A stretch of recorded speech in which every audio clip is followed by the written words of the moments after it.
Hi, everybody. Thank you for being here with us. My name is Lynn Tian, and I'm the lower school and a middle school Chinese teacher at Hutchinson School in Memphis. And I'm Kenna Chelsoi. I'm the early childhood and lower school Spanish teacher at Hutchinson School. And our presentation. Yeah, today's our presentation is for language. Foreign languages are not so foreign. So this reflects our approach, and we talk about how we're going to approach that. Your takeaway. So first, we are connecting with the TEL framework in collaboration. So we are going to show how we collaborate with other stakeholders as our school, other teachers, and how we collaborate to support learning in the other disciplines as well as in our world language classes. Now for you, hopefully at the end of this presentation, you will be able to identify scenarios where you can connect with other disciplines and collaborate with other classes at your school. And also we are going to present like a chart and the way we do our step-by-step framework so you can identify and implement a project in your school. So this is the content. And so first we are going to tell you what our approach to and strategies that we use to teach foreign language in our schools. Then we are going to talk to you about the support and resources we have available for us at school.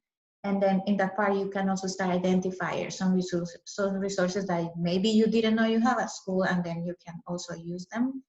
Then we are going to show you some projects that we've been developed at our school and results of those projects, feedback that we receive about those projects, and things that we want to improve and do better, either in these projects or to apply them to other projects that might come up later on. Okay, about approach and strategy. So basically, we talk about foreign language. We know the inseparable part is culture. And the people common saying is the two sides of the same coin. And we try, any foreign language teachers, we do everything to, make the language learning as authentic as possible.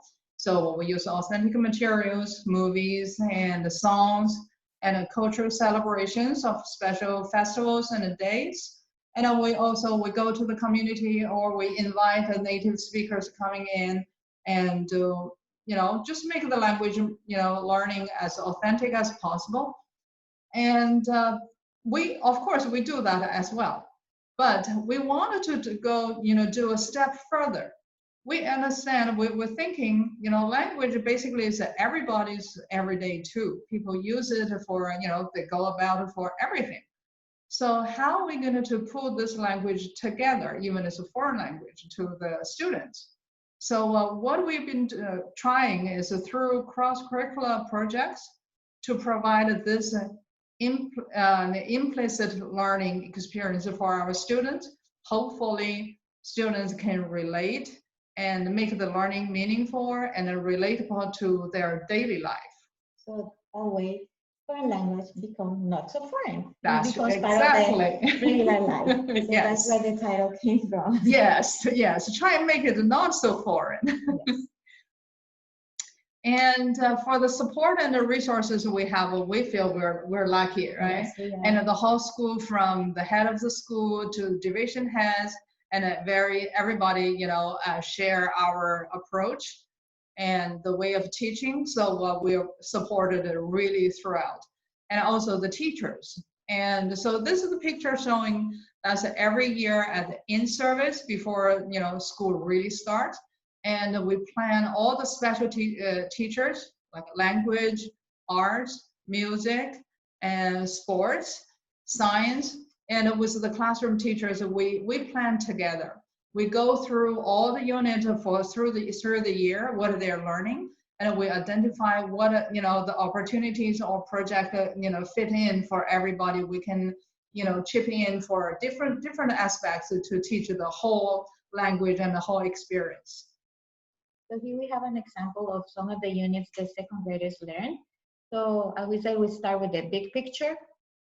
This will be the big picture, all the units they have. Then we brainstorm connecting points.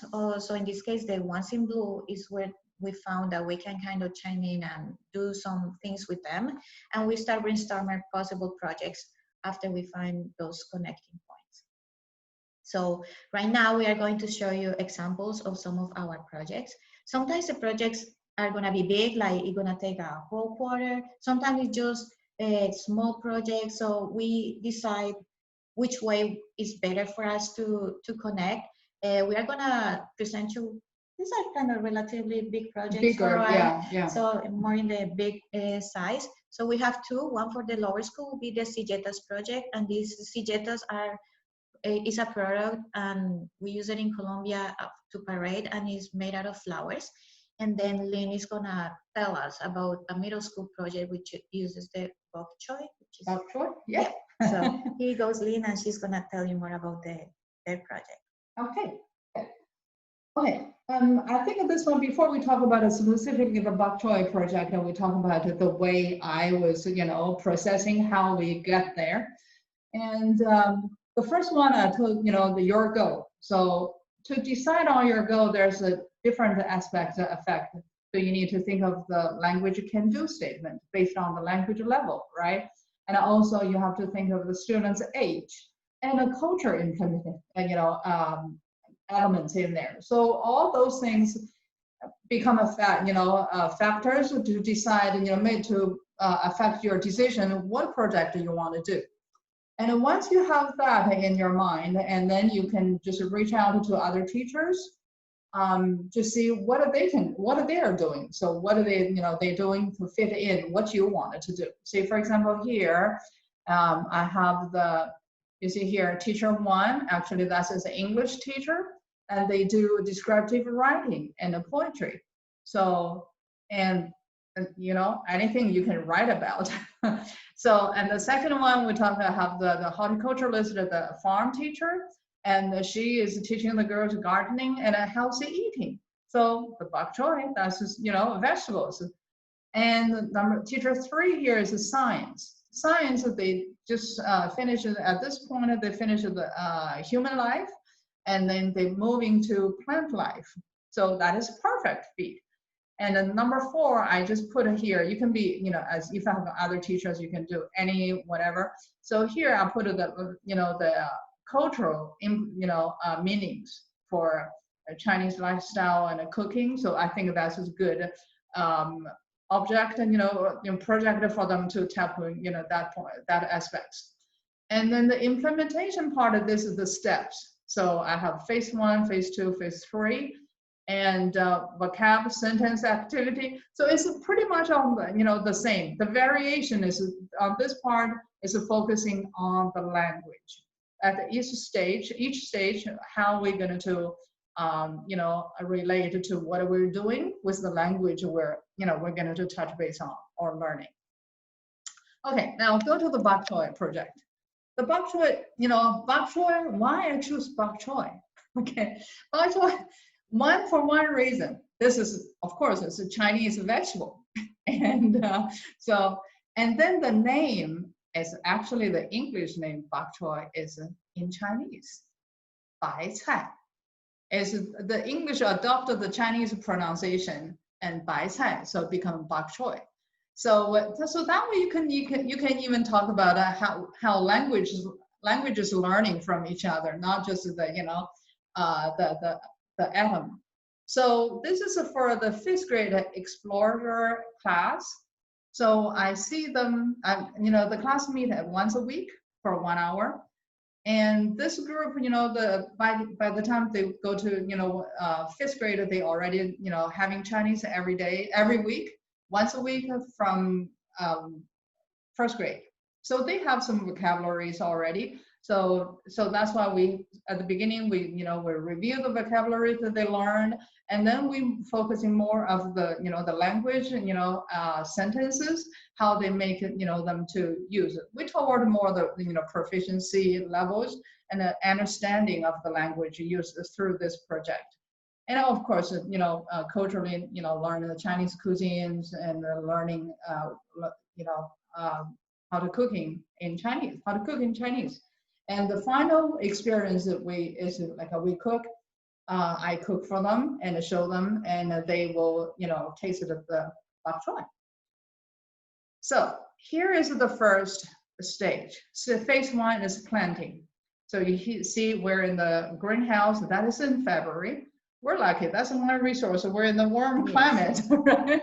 So February, we're in the greenhouse. That's the farm teacher, Miss Rito, and she's talking about how to plant the seeds, and we, at this stage, we Chinese for the language, we, review the soil, water, seeds, and of course, we learn the bok choy, bai cai, the Chinese word. And that's the first stage, and they get to plant it. And then a couple of weeks later, and that is so showing here, you see the seedlings is already, you see the leaves, and so they started the English writing. So that is the brainstorming, so how to describe Adam. So the girls, say that I use this example that she used the bai cai. So those are the vocabularies that we are reviewing. So they pretty much learn those, we review, and then we add into simple sentences. So that's the first stage. And then stage 2, a few more weeks later, and they're big enough, and to transfer the seedlings to the bed. So at this time, the temperature is warmer, and there's a lot of other, vegetables is, coming up. So this is the perfect time to learn the compound words and the word categories. I'm talking about that because when I say it, you can hear. So for example, bok choy is bai cai, and spinach in Chinese is bo cai, and celery, tian cai, lettuce, sheng cai. So they all have one word in common, which is cai. Actually, cai in Chinese meaning leafy vegetables, vegetable. And also, actually, most of, Chinese cooking is all dishes, vegetables. So what actually also extended the meaning is for dishes. And then further extended meaning for the word cai is cuisine. So you have Chinese cuisine, you say 中国菜. 中国 is China. So China cuisine. So the cai. So this is a good opportunity for them to learn that, and also the related expand, say for example, Italian food, Italian cuisine. So they can expand their knowledge. And the phase 3 is the harvesting. From this stage, we start learning the cooking. And of course, we show the different cuisines of the world and the Chinese cooking, and we learn the vocabularies for cooking: stir fry, wok, fire, and salt, pepper, and soy sauce, cooking oil, ginger, and then come to the final stage. So of course, when we do those vocabularies, and we do we learn the sentence as well. How to describe what is this, what is that, what do you like, and so this. By the time we do the cooking here, we'll be able to, they will know the vocabulary related, and also the the sentences, the simple sentences to related to this. So that is the final stage that everybody loves. That's their favorite stage. I would love that. That's the favorite stage on that. So this one basically is the result and the feedback, of course. And this is there will be the 4th year we've been doing this. And the girls and the teachers, we all, they all love it. And the result, I got a really, positive feedback of the first one I put on top. Some girls started planting bok choy in their home garden. How exciting is that, right? We talk about to pull the language closer to their everyday life. So that is really exciting. And also because of the taste of the, we use the ginger in the cooking, and they had a rice with, a stir-fried bok choy. So we started planting ginger and rice on our farm. You see, this one is actually, this is the 7th grade, girls, they're harvesting ginger. Actually, this is the group that was last year. Those are the group they started first. That's the first group of girls we started the bok choy project. So that means the state in their life, they wanted to expand on that. So that is what we have on that. And also our school have this Taste of Tuesday. Our farm teacher, she's awesome. Yeah. She tried to, different cultural, vegetables, everything. And then the girls maybe never had a chance to try them. So she started this Taste Tuesday in our school lunch with our chef. So every Tuesday we bring, stuff. They bring stuff to the kitchen. The chef will cook whatever is suitable for the girls to try it. They plant it, they harvest it, and then they eat it. So that's what we wanted. It's really, really positive. So that's why we've been doing this for many years. Yes. Now let's, Kenna, talk about it. Yeah. Okay, so in second grade, we do the silletas project.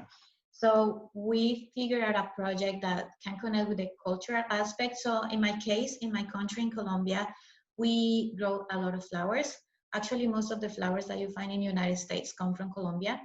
And we have a festival when we celebrate the people that grow and cultivate these and grow these flowers in Colombia. So they build, here in the first picture, you can see this is a traditional silletero. And the silleta is an artifact that is made out of flowers, and they carry it in their bags. So on August, they go on a parade through the city, showing their creations, and they get rewards and stuff. So that's how the cultural connection became to how we came to the project. Because this is the chart I showed you at the beginning. We identify this point of the plant growth and development, a good connecting point. So when the flowers are used for this festival, so that's perfect because they are learning about the plants' life cycles and things in their classroom. So one more time, I'm sorry, I'm just gonna jump back. So in science, they learn about plant life, pollination, and then in the innovation lab, which is another great resource that we have at our school. Mm-hmm. This is a place where the girls just go to experiment and design and build and test things that they want to design. So that's another resource that we have. So they go there and design and build the silletas. Then at the farm, we go and do some plant observations. Then we harvest the flowers. Then in their homework classroom, they do reading, grammar work, and read nonfiction books about plants and bees, in their regular classes. And then the final experience will be the silletas parade. So I'm gonna, now in Spanish, in our class, this will be our language goal. So we review vocabulary that they learned previously, color, size, shapes. We are really trying to push the proficiency level here higher. So we really want them to produce sentences. So we're mainly using these words to put them into sentences to describe size, color, shapes of plants, what they need to grow, all those things. And then in the cultural aspect, we want them to connect with this flower festival. See, we have some festivals that are similar when people parading here, how they are different or similar. And the real connection and meaningful connection is like they do realize that almost all the flowers come from there. So we encourage them to go to the supermarket and just look at the tags, and then the girls come here next class like, yes, Miss Chelsoi, you were right, they come from Colombia. So that's also like a meaningful connection. Now these are some just great examples of can-do statements for this unit, specifically to Spanish. I'm going to show you 2 examples of how the students meet these can-do statements. The first one is about the naming the stage of the plant cycle, and then the overall final assessment. Also, here's the intercultural competence, how we connect with other cultures. So we have, I can identify local festivals, and I can observe and imitate appropriate behaviors at local festival celebrations. So here in the intercultural competences is more about knowledge and identifying more than about producing language about those topics. So here will be examples of the Spanish class outcomes. Here will be the first can-do statement. La semilla. La raíz. El tallo. La hoz. La flor. El fruta. So the girls were just telling you the seed, the roots, the stem, the leaves. They were narrating the life cycle of the plants. Here would be our final assessment. And here we do a writing piece where they have like a plant story, where they describe the plant, say what they need. They just have like they have to write a number of sentences. They choose what they want to do for the plants, then they illustrate the story, and then we read them and record what they did. La planta necesita la tierra, la planta necesita agua, la planta produce fruta, la planta necesita nutrientes, la planta tiene raíz, la planta tiene la flor. So she's saying that the plant needs soil, water, and it makes fruits, it needs nutrients, and then it also has roots and a flower.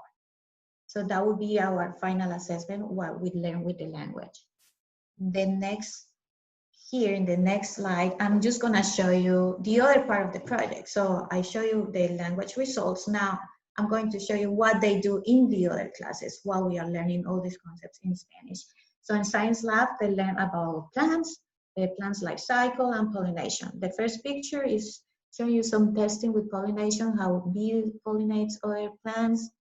And here on the second picture, they are writing, they are measuring the plant's growth, which parts of the plants they can see that are coming up, and how long it takes, all those science observations. Here is when they go to the farm. Sometimes they go with me, sometimes they just go with their classroom teachers. When they go with me, we try to do like I Spy games where they describe a plant in Spanish, and then they have to find it in the farm. And here Miss Riddle is showing us how to harvest the flowers, how long the stems have to be, so we can use them in our silleta, to build our silletas. If the stem is too short, there is no way that we can do it. Also, there's like a technique that you can to peel the leaves so they don't rot the water where they're gonna be submerged in when we are gonna use them. So it is kind of cool for the girls to get to harvest the flowers, so then we can use it to build our product. Now here, we're in the innovation lab. So at the beginning, I show them the pictures of the parade. Then they go to the lab with the innovation lab teacher. I'm not there. And she takes care of the next stage. So after they analyze how the silletas are built and everything, they came out with their own idea how to make a silleta on their own. So here in the first picture, they are designing it. And here they are building it. They choose some supplies, materials that we have in there, recycled materials or boxes. We have different things that they can use. Then here they are testing if they're gonna be able to hold the flowers. And in the last picture here, this is the last day that we do the process. It takes them a while to design, come up with ideas. But the last day is the building day. And it has to be made in only one day because remember the flowers are fresh. So we have to build them that day because otherwise they're gonna die and we're not gonna be able to see the creations. Now, last year, and you're gonna see it later here in our video, the farm was under renovation. So we couldn't use fresh flowers. So that was one more step that we have to add. They have to come up with the idea of how to represent the flowers. So they were really creative. Some of them with paper flowers, some of them with plastic flowers. So you're going to see them here in the big day when we parade for the lower school friends, the second graders. You're going to see there.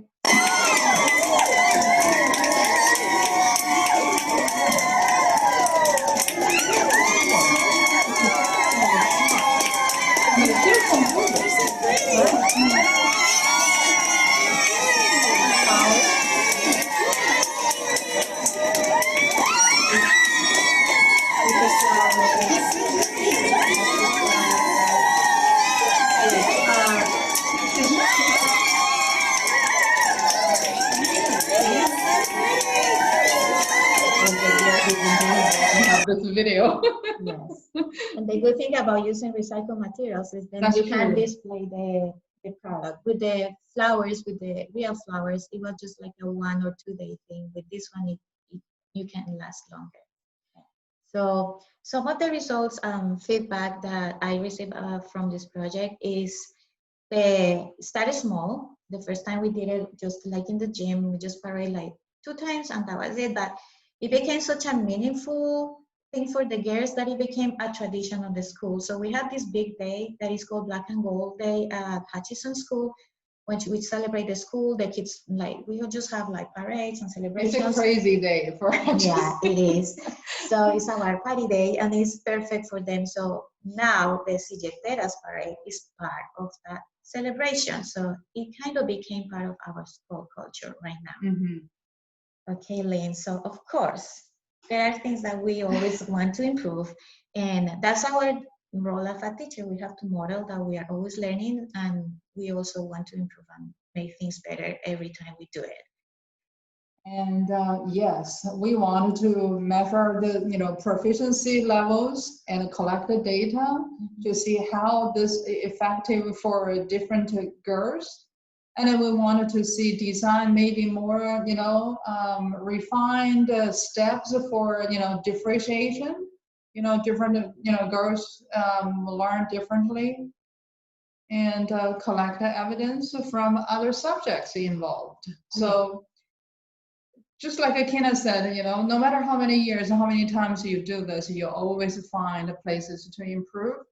And for those, we're thinking we wanted to do, but we don't even know how yet. So this is our next step. How do we really measure the results and outcomes of these projects?